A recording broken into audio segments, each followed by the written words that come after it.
Donc il y a toute une série. Il y a un autre, par exemple, mécanisme de défense qui est la banalisation. Ah, c'est pas si grave, c'est pas si grave. Et le c'est pas si grave peut nous entraîner très loin. Donc à partir de là,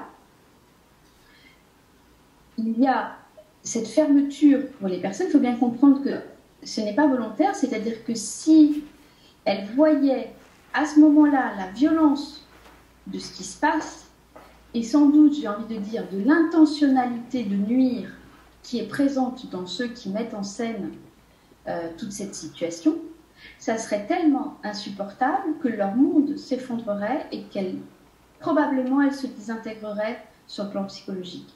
C'est-à-dire soit dans une dépression, des passages à l'acte suicidaire, soit en sombrant elles-mêmes dans quelque chose de fou. Donc c'est une sorte de protection. Et d'ailleurs, les gens disent, mais comment ça se fait qu'un tel ne voit pas et essaye d'argumenter, essaye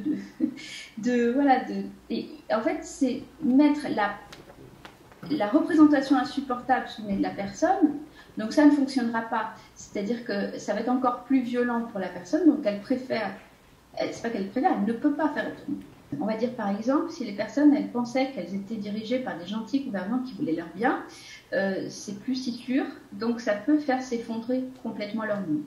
Et les chocs traumatiques entraînés par le totalitarisme, c'est une perte systématiquement qui nous est proposée. C'est-à-dire là, il y a des gens qui ont carrément perdu leur travail, mais c'est la perte du monde d'avant. D'ailleurs, on nous l'a proposé, on nous a dit c'est la nouvelle normalité.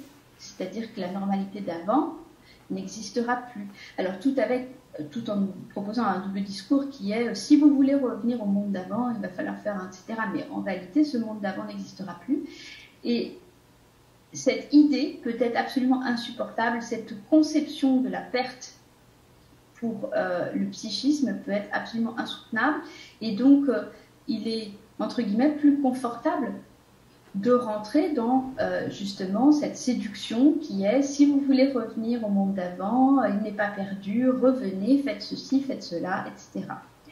Je crois qu'il est totalement illusoire de se croire à l'abri parce qu'on a été le bon élève. Et même, on en a quand même différents exemples, ceux qui ont été les plus loyaux envers ce système totalitaire finissent aussi par être désignés comme ennemis.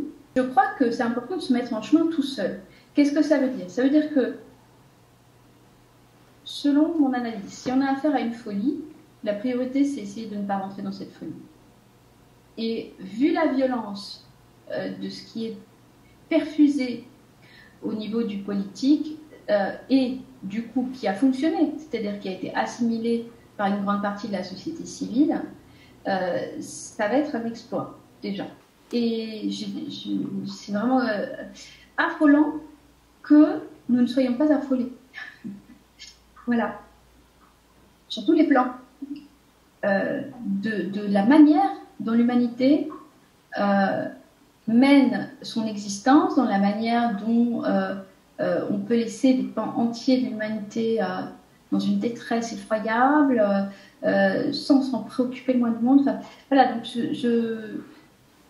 je suis probablement d'une conclusion plus mélancolique. Voilà. Merci beaucoup.